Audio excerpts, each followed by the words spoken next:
The Thing, the 2002 video game.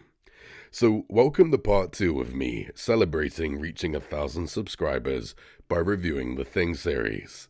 I just reviewed the 1982 film. I'll be reviewing the 2011 prequel soon, but for now, let's talk about this game. So, let me get the nostalgia out of the way here. As flawed as this game is, it means too much to me. It couldn't have come into my life at a more perfect time. As I said in my last video review, I first saw John Carpenter's The Thing when I was 10. Even though it terrified me, I became obsessed with it. I had never seen anything like it before. But a few months later, I turned 11, and I was completely unaware that a game adaptation of The Thing had just come out. I was alone in the house, and my mother called me up from the shops and said, "I'm looking at a case of The Thing on PlayStation 2. Did you know it was on PlayStation 2? I went nuts. The movie I had just fallen in love with had just recently been adapted to a video game? You gotta be fucking kidding. And by the way, I find it so cute that my mother knew almost nothing about video games, yet she still called me up to let me know about this game. She encouraged my nerdy side, and I'll always appreciate that. I finally got the game a week or so later, and it almost perfectly complemented my adoration of the movie. The last half of the game was too hard for me to play, so it took me years to finally beat it. But I replayed the first half like crazy over the years, and I never got sick of it, because it felt just like the movie. But it was great on its own terms as well. I want to quickly share something else dead quick as well. See, because I was 11 at the time, I was in my last year of junior school, and I remember it so well. I actually lamented the fact that I was getting too old to play make-believe with my friends in the school playground. So I asked my good friend, Tyrone, if he wanted to play make-believe with me one last time before we got too old for it. So we did, and we role-played the game version of The Thing. There we were, running through the school playgrounds, pretending to use flamethrowers on imaginary shape-shifting aliens. I was the main character, Blake. Tyrone was North. Even though North is only in the first level, we took liberties. We played like that in the school playground for weeks. I remember our friends would make fun of us because they had outgrown playing make-believe like that, but Tyrone and I knew that we were just young enough to still get away with it. And because I had only played the first half of the game, I had to invent my own ending. I ripped off the movie's ending by throwing an imaginary stick of dynamite at an imaginary big thing monster. And I yelled the iconic line, "Fuck you too!" That is how me and Tyrone stopped playing make-believe, with those words. Yeah, fuck you too. I remember playing Conkers over there as well, and you could crawl through a hole in the gate when the ball got kicked over in the Lincoln Garden. And that's right. They got very angry a few times, but you know, we were kids, so fuck them. The last time I played make-believe as a child was role-playing this game. So you bet your ass I have too much nostalgia invested in this game. But I have to be honest, the Thing game is ridiculously flawed, mainly in the last half, so I can't entirely kiss this game's butt. And I know that's kind of unpopular because this game is loved. Even John Carpenter himself loved this game. Him being an avid gamer, he was very supportive of this game and considers it to be the official sequel to his movie. He even gets a cameo in the game. He lent his likeness and his voice to the character Dr. Faraday. I don't think we've got time for formal introductions. Can you get us out of here? It's awesome to see such enthusiasm come from the master himself. And trust me, I understand that enthusiasm. But I have to puke out the member berries and face facts. So, let's get into it. And be warned, big spoilers for the film and game. So, this game is actually a sequel, set 3 months after the movie. You play as Captain Blake, a soldier sent to Outpost 31 and the Norwegian camp to find out why contact has been lost. Of course, he comes into contact with the shape-shifting alien, and so we have our game. So the game begins with this scene of two Norwegians getting killed by the Thing. I don't like how the Thing gets into a boxing match with this guy, and he pistol whips it. Yikes. But it's pretty scary stuff, and looks so faithful to the source material.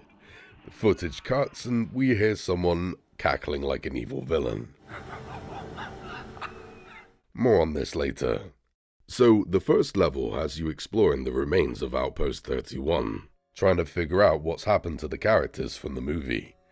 Maybe a bit of nostalgia bait, especially considering that pretty much nothing in this level has anything to do with the rest of the story, but considering that this is a sequel, it makes sense. Plus, it's nice that you actually play as the rescue team mentioned in the movie. And any fan can see how much this game nails the look and feel of the movie. The pink glow of the flares, following these lights so you don't get lost in the storm. And you can't stay outside for too long because you'll freeze to death. You have this little blue cold meter that goes down whenever you're outside. Even the loading screen resembles Blair's computer from the film. Love that. The only thing missing from the presentation is the soundtrack. There's a few slight recreations of the iconic Boom Boom theme tune, and there are some occasional bits of atmospheric music, but this game hardly has any music at all. They really should have worked on that, in my opinion. Now, even though you never actually fight any enemies on this level, exploring Outpost 31 still feels scary. We're actually seeing Outpost 31 the same way we saw the remains of the Norwegian camp in the movie. We're seeing the devastating effect of the monster before we actually meet it. That concept alone is cool, but what makes it better is that a few small details from the movie now serve as great exposition pieces for this story. For example, we find MacReady's tape, with someone doing a pretty decent impression of Kurt Russell actually. One other thing. I think it rips through your clothes when it takes you over. One other thing. I think it rips through your clothes when it takes you over. Windows found some shredded long johns, but the name tag was missing. They could be anybody's. And then we find Blair's UFO buried underground. Looks like a goddamn UFO to me. These are more than just bits of fan service. They give you great exposition, and I love that. Taking a few great moments from the movie and twisting it to give it a new purpose here. Love that. However, there are some major continuity errors here. How did the tape survive this? And aside from the fact that Blair's UFO is far larger than it was in the movie, and there was no mine shaft to walk through, remember, in the movie, they blew up the UFO with a stick of dynamite. Does anything here look like it's been blown up with dynamite? Also, we find this body of a man with his guts hanging out. Seriously, could someone tell me who that is? That's definitely not a character from the film. No one died like that. Maybe something happened between the film's ending and now, but who knows? Either way, we discover the body of Childs. One body, identification says Childs, no survivors. The movie's ending left you wondering if he was the Thing, but now we know that he was not. Unless Childs is actually a frozen thing, but it never states that, so I'm just going to assume he's human. And if that's the case, it's real cool with this game to answer a question fans had been asking for 2 decades. There's no sign of MacReady, but we do see someone in the distance laugh. Is that MacReady? More on this later. The next level takes us to the Norwegian camp from the movie, and the eventual 2011 prequel. We get a few more callbacks like the suicide victim and the ice block where the Thing broke out, and some obvious lines. Now I'm gonna show you what I already know. Now I'll show you what I already know. Then we ran into a Swede. Norwegian. Hey, Sweden! Not Swedish, Mac, the Norwegian. But after those callbacks, the game mostly ditches the throwbacks and stands on its own feet. It honestly incorporates themes from the source material so well that you don't even need to know the movie to appreciate them. For example, your teammates. They help you in combat and achieve your goals, but there's also this great emphasis put on camaraderie affected by trust and sanity. When you first meet a new teammate, You often have to gain their trust by proving that you're not the thing, testing your blood, giving them weapons or ammo, and the journey can affect their sanity too. If they see enough dead bodies or things, they can piss themselves or vomit.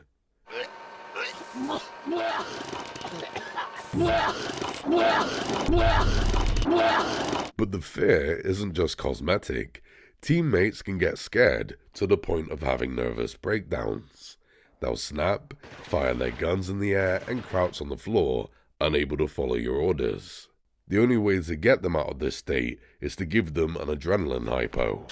And if they completely distrust you, they will shoot you. And if they don't have a gun, they'll steal yours. Very innovative for 2002. Plus, your teammate could be the thing in disguise, and it sets up some great paranoia. Never truly feeling safe with your teammates is straight up from the movie, but it's also great on its own terms. Strength in numbers does not apply here. I was dubious of everyone I came across, so once I got the blood test kits, I tested everyone I met. But of course, like most players, I was disappointed to find out that there's no need to test your teammates. About 80% of them are actually scripted to turn into things at specific points. I test him, he's human, I walk a little bit more, and now he's not. 80% of them are programmed this way, and the 20% who aren't, well, they're either scripted to die, won't follow you into the next mission for whatever reason, or occasionally they are a thing in disguise when you first meet them. But even then, it's still pointless to waste your test kits on them because they'll reveal themselves in seconds anyway. So never waste your blood test kits on anyone. Only use them on yourself to prove that you're human and gain the trust of teammates. End off. The developers have expressed regret for this. They didn't have enough time to fully flesh out the infection system, so they opted for scripted transformations. But they shouldn't be too harsh on themselves because there is one part of the infection system they nailed. In the film, the character Windows got infected and began turning into a thing because he got bit by the thing. That happens here in the game. A walker attacks my teammate here, and he turns into the thing. That is freaking jiggy, man. I love it. Now when it comes to fighting the thing, the game eases you into it without removing tension. You can kill the little ones with bullets, not exactly movie accurate, but I'll talk about that in a bit. But you need fire to finish off the bigger ones. And the fourth level is where you get put in the thick of it. It introduces us to the walkers.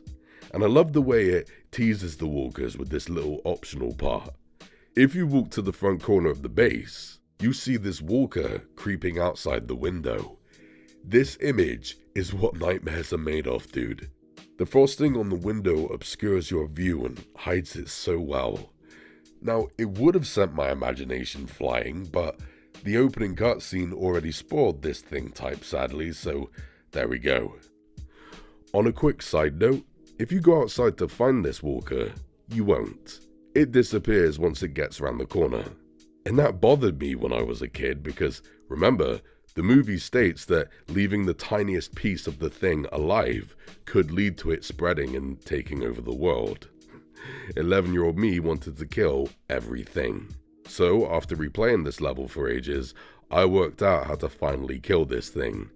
Leave your teammate outside, go inside, walk to the corner, spawn the walker, and boom, they start fighting. Now you're mine, little ducky. But that's just due to me replaying this level endlessly. On your first playthrough, that image cannot give you confidence, especially considering that you're only given a sucky blowtorch to fight it with. And once they come busting through the doors, palms get sweaty. I love how I'm the one with the guns, and yet I still feel like the vulnerable one. This is horror, man. However, I do finally feel like a badass when I shoot these barrels at just the right time.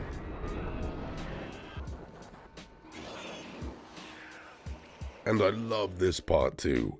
In the next level, you take on these waves of little head things jumping through the window, and when you get past the last wave... What's that? Oh no. What an introduction to these things, man. This thing type is called the Brute Walker, and they've always creeped me out the most. I think it's because of that creepy eye that just stares at you. They kind of remind me of Imhotep from The Mummy, except far uglier. But forget The Mummy, you know what these things really remind me of? The Thing. All of the thing types in this game, they all look like the Thing. They're all a disgusting cocktail of multiple aliens it's absorbed on other planets, and I love it. Even the bosses look awesome. They're pretty lame to fight, but look at this. Rob Bottin's effects have been brought to the gaming world, man. Another detail that's so faithful is what the walkers do when you damage them enough. When close to death, they often shapeshift into something more deadly as a last-ditch effort to survive. These walkers here, damage them enough and their heads split open and a big jaw pops out, and their human tail thingies wiggle their arms. Once you kill them, little things pop out to escape the burning body. And you see the blue chest of this brute walker here? Once you damage this thing enough, the blue chest turns into a hole.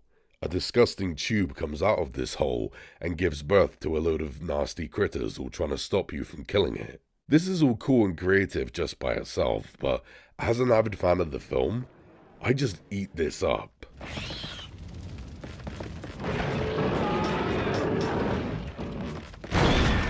So, as you can tell, a lot of the lore is intact, but sadly, a lot of it is not. The thing just doesn't function the way it did in the movie. You see, every part of the thing is supposed to be a whole. Every piece of the thing's DNA is alive, hence why you can only kill it with fire. But in this game, that's not entirely the case. Yes, you can only kill the bigger things with fire, but it makes no sense how you can kill the smaller things with just bullets.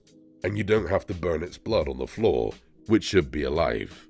There's also this part where the character Pierce gets infected by the thing and he shoots himself in the head. But that shouldn't stop the thing's DNA from taking over his body. It should still be alive in him. And I felt that way every time I came across a body that was clearly not entirely human. Even the bosses you fight leave their corpses behind. And every time I see these bodies, I can't help but flash back to that line Fuchs said in the movie. There is still cellular activity in these burned remains. They're not dead yet. I get that burning bodies and blood would turn this game into a big cleaning simulator, but at least it would fit in with the lore. If the thing actually worked like this in the movie, that split face wouldn't have come back to life, and neither would have the dog thing they burnt. Also, in the movie, the thing always looked different whenever it exposed itself. But due to technical limitations, the game had to recycle all of these thing types. Like how the walkers all have humans dragging behind them. But that's fine, it's a game from 2002. I don't expect the developers to make every single enemy look completely different. That's why I'm impressed that they managed to make the teammates' infected counterparts all have their own unique look. That's mental. But what I can't look past is how the game makes the thing look like a dumb animal. The thing is supposed to only expose itself when it has to fight, because it's vulnerable out in the open. Well, you could have fooled me, because here, the thing hardly ever makes an attempt to hide. You can find walkers just chilling in rooms, moaning, or just patrolling the vicinity. Why would it do this in thing form, signaling to the outside world what it really is, just walking around asking for trouble? That's not how the thing works. This is like having a Terminator game where you fight a load of T-1000s, and most of them choose to just walk around in their silver form instead of imitating someone. And you can just kill them with bullets, even though the movie stated that. It doesn't work that way. Odd, right? Well, that's exactly how it feels here. The lore is what separated the actual thing from other movie monsters. And because the game retconned a lot of the lore, the thing doesn't stand out much as an amazing game monster. I am very forgiving of a lot of this because I understand that the thing's lore is way too intricate for a 2002 game to faithfully adapt. But still, it's a big shame, because the potential is incredible. But forgetting the lore, there's also some problems I have with mission designs. There's information here that is straight up missing. Like in the 4th level, you need to get access to the radio room to call for help. Once you click the interact button on the radio, you get attacked by these things. Once you kill them, you leave and the mission ends. What the hell happened to the radio? And stuff like this goes on and on throughout the whole game. Sometimes it feels like I've accidentally skipped a few cutscenes. But you know what? I don't really care about these flaws. This first half of the thing is so solid and feels so much like the movie that I could always look past these issues. I totally understand how anyone can see this game as one of the best games based on a movie ever, because for a number of years I thought the same thing. But that's because I wasn't good enough to make it far past the midpoint. It actually took me years to finally beat this game. And when I did, At the midpoint, Dr. Faraday, played by John Carpenter himself, gets betrayed and killed. And that irony there is just beautiful, because once Carpenter dies, so does the magic of his movie. The last half betrays him. First of all, let's just look at this game as a story. Considering that this is a sequel, any fan wants to find out how the Thing is still alive after the movie's ending. But it's never really explained. Instead, after the midpoint, the game's plot turns into a rip-off of Resident Evil. When you hear the evil cackling in the game's intro, or this mysterious man laughing in the distance, it leads you to think that it might be MacReady from the movie. Maybe he's the Thing. Well, the person laughing was this original character here, Colonel Whitley, aka every generic underwritten villain in story history. He's in charge of a bioengineering company who are somehow aware of the Thing and have been experimenting on it. And if you read these computer logs, you'll find out that Whitley used to have terminal cancer, but he cured it. How? By turning the Thing into the cloud virus and injecting himself with it. I'm living proof that the infection can be controlled. And Whitley wants to infect the world with the cloud virus because reasons. It's a poor man's Resident Evil. Plus, a computer log hints that your character Blake just might be immune to the Thing and can't be infected. Holy shit, that is not how the Thing works. This is all so boring. I don't like it at all. This is not the Thing. But you know what? Fuck it, right? This game didn't have that much of a good story to begin with, so what about the gameplay? Well, after the midpoint, the game runs out of tricks and seriously struggles to keep things fresh. After the midpoint, most of the levels are just linear and boring. And apart from the occasional boss fight, there are no new Thing types to fight. You've seen them all by now, so the game tries to spice up these fights with weird techniques. At one point you get completely stripped of your weapons, so you can't fight the things as they chase you.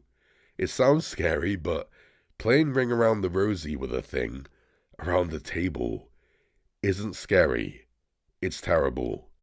The game then adds these really silly traps for the things. These two walkers are trapped in this cleansing room. Instead of morphing into humans to trick you into letting them out, they just stay in Thing form. So you get to push this button and let the ceiling's flamethrowers burn them. There's also this quick part where a brute walker chases you around these boxes. Walk inside here and the Thing knocks over some boxes and traps itself in here with all of these explosive barrels. Yeah, it just can't escape here for some reason. Flip this switch, the furnace opens, out comes some fire and explodes the barrels, killing the Thing in style? None of this spices up the formula, it just makes the Thing look stupid. So in another attempt to keep things fresh, the game makes you fight soldiers. And fighting soldiers is clearly not what the game was made for. There's no cover mechanic or anything like that. This is just an afterthought. Shooting them feels clunky, and their AI is shockingly bad, even for 2002. Things slightly improve with the warehouse and airport levels because they're a bit more open, but there's still nothing to them. And after the airport, it beyond plummets. The last 4 levels are incredibly hard, and not in a good way. I'm actually shocked at how bad they screwed up here. The difficulty becomes so unbalanced, especially on this long descending ramp walkway. It's long and it's stingy with save points. So tedious, and it doesn't feel like it works with the control scheme. Just doesn't belong here. But then we get the game's third boss. Look, the earlier bosses were a bit lame, but this hanging ballsack? Just by itself, this boss creates so many layered problems that can stay with you throughout almost the rest of the game. See, because there's no dodge mechanic or anywhere to hide, it's nigh impossible to dodge its attacks. But after too many death screens and experimentation, I then worked out this stupid technique. If I run up close to it and strafe left or right, it can't hit me. So now I get to weaken it with bullets, whilst making myself extremely dizzy. Once I burn it, the boss dies, but it's still not over. Soldiers blow up the door and shoot you. If they kill you, or if you're unlucky enough to be standing by the door when it explodes, you die and you have to start the whole boss fight again. It's a beginner's trap and a cheap move. Teabag. Now after looking up some walkthroughs recently, I got even more annoyed. Look at this. When you shoot down at the floor with the flamethrower, you think that that won't burn the thing on the ceiling, right? Well, give it about 10 seconds and the boss is dead. It's that easy. The boss isn't even on fire. There are no signs that this is hurting it. And then there's this other technique you can use too. Crouch down and squat directly underneath it. Now it can't hit you. Nothing else can hit you. How the heck could anyone figure that out? The fact that these techniques are even viable is official proof that this boss just doesn't belong in this game. It doesn't fit with Blake's movements. But we're still not done with this boss yet, guys. The next level has you escaping this burning inferno. And I've never forgotten the horror of playing this for the first time when I was 13. As soon as I began this level, this door exploded and blew me to pieces. It happened again, and again, and again. It was as if the door had been possessed by the vengeful spirit of that fucking boss I had just killed. I spent days retrying this part again and again, but I couldn't figure it out, so I gave up. A few years later, I restarted the entire game, anticipating the dreaded door, wondering if I'd finally be able to figure out how to get past it.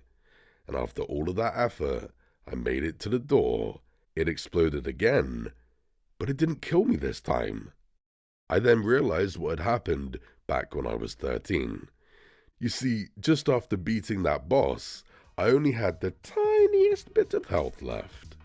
And because the game didn't give me any health kits, I didn't have enough health to withstand the blast. It's unavoidable damage that you have to take. That alone is ridiculous, but far worse is that there's more unavoidable damage to take in this level. More explosions, and even a drop down this vent. And guess what? There are no health kits to be found anywhere on this level. So considering the unavoidable explosions and drops, this level is literally designed to be impossible if you don't have enough health left over from that stupidly difficult boss. You bitch. That is terrible game design. But we're still not done. These problems carry over to the next level too. This is the last level. You run through these long ice corridors full of waves of soldiers. And you can't just run through and kill them all because your cold meter is always running out. I mean, look at how long these ice corridors are without the soldiers. So much of your cold meter goes down. But with the soldiers, it's a joke. You have to run down these long ice corridors, kill a few more soldiers, and then run back to get warm again. Back and forth, rinse and repeat, slowly chipping away at these soldiers as you make your way through. It's boring and tedious, but here's the kicker. Ever since fighting that ceiling boss, the game still hasn't given you a single health kit. So on my latest playthrough, because that ceiling boss and the unavoidable damage in the last level, I didn't have enough health to take one bullet. One bullet and I had to restart the entire ice corridor level all over again. It took me hours. Now, if you're a speedrunner who's played this game 1,000 times, you're fine. But for us mere mortals, this is awful. The effect of that terrible boss from 2 levels ago is still here, and it's not a fun challenge at all. This doesn't feel earned, it's just cheap. But thankfully, it's coming to an end. When you finally make it to the other side, you meet Whitley and set him on fire. But because he's a more advanced version of the thing, he's fine. And instead of killing you, he tells you his master plan of infecting the world. I will begin global infection. And runs away. Once he runs off, we finally get some health kits. But here's another joke for you. You don't need them anymore. There are these laser trip mines here, and these soldiers must be controlled by Stevie Wonder or something because they just run into these mines and kill themselves. You don't have to put in much effort at all. Yeah, that's when you finally give me a health kit, when I'm taking on these guys. How sweet. It was lovely. Then you finally get to the end. Whitley turns into this stupidly big thing. I don't know. Now when you see this boss out there in the distance, it can only instill dread. Considering how hard this game has been so far, imagine taking this motherfucker on. Well, no need to worry. A random helicopter turns up and the pilot offers you some help. Need some help? Yeah, no shit. Now the game arbitrarily turns into an on-rails shooter, and it's as fun as it looks. You gotta shoot these tentacle thingies and shoot the barrels. Fighting this boss is literally easier than the Stevie Wonder kamikaze soldiers we just faced. But I'm so bored, so I don't care. I'm just glad I can get this over and done with quickly. So Whitley dies. I don't know how this kills him, considering he just survived being engulfed in flames when he was in his human form, but I don't care. But then, it happens. Excellent timing there, pilot. So what's your name, smartass? MacReady. R.J. MacReady. U.S. Outpost North 31. Yeah, so MacReady survived the ending of the movie. How? Your guess is as good as mine. Apparently a planned sequel was going to explain this, which would have stopped this from coming across as desperate fan service. But sadly, the sequel was cancelled, so we'll never know how he survived. Now, this video is already long enough, so I'm not going to bother going into the planned sequel. But what I will say is that it's a real shame we didn't get it, because it looked like such an improvement over the first game. Do your research on it, guys, it's pretty cool. Either way, we'll never know how MacReady survived. But with that, I've got to state this one quick thing. The main character, Blake, really does sound so much like Kurt Russell. He sounds more like Kurt Russell than the voice actor who actually plays as MacReady here. Now I'm gonna show you what I already know. Now I'll show you what I already know. Heck, Blake even looks like Kurt Russell, except with his haircut from Soldier. So if they're gonna put this much effort into imitating MacReady, why not just have you play as MacReady, and then show us how MacReady survived, and why Childs did not? Right? No? Okay, I guess we'll get this story instead. What a sucky note to end this game on. So, in the end, I think The Thing is a mixed bag. This game is mental. It truly does start with a bang, not just because it feels like John Carpenter's masterpiece, but because it's fun, scary, and immersive on its own merits. It earned my love with its slick presentation, creepy atmosphere, wonderful squad system, and a great enemy to fight. It may take liberties with the film's lore and have a disappointing infection system, but a lot of that is understandable, and the flawed story and mission designs don't matter much compared to the rest of the game's brilliance. The unpredictability of your teammates and always feeling nervous around them was so awesome for the time. But even now, in 2024, it's still awesome, because I haven't seen many other games tackle it like this. It's aged like a fine wine in those areas. But I still have no clue how anyone could look at this game in its entirety and still call it one of the best games to ever be based on a film. The second half of this game, ironically, functions just like the titular character of the movie it's based on. The second half imitates and replaces the first half, but with something nasty and impure. Not only does it not feel like the movie, it doesn't even feel like the first half of the game. The scares disappear, the fights with the Thing become monotonous and recycled, the new enemy types blow, the levels become too linear, the story gets terrible, the challenge becomes unbalanced, and the game design becomes kind of atrocious. And I didn't remember it being this bad. When replaying the game recently, I was honestly shocked. I knew I didn't like the second half as much as the first half, but because I hadn't played this game in 12 years, I had completely forgotten just how painful the last half was to me. I actually had a physical headache when the credits rolled. I'm not kidding. So I've decided, guys, that I am never going to complete this game ever again. Why would I? It's not fun and there's no reward for it. So I'll just stick with the first half of the game, love every second of it, then reach a certain point and turn the game off. Once I see Carpenter's character get shot, I'll take it as symbolism. Not only does the magic of his movie die with him, but he also took the bullet for me. The game will then turn off quickly.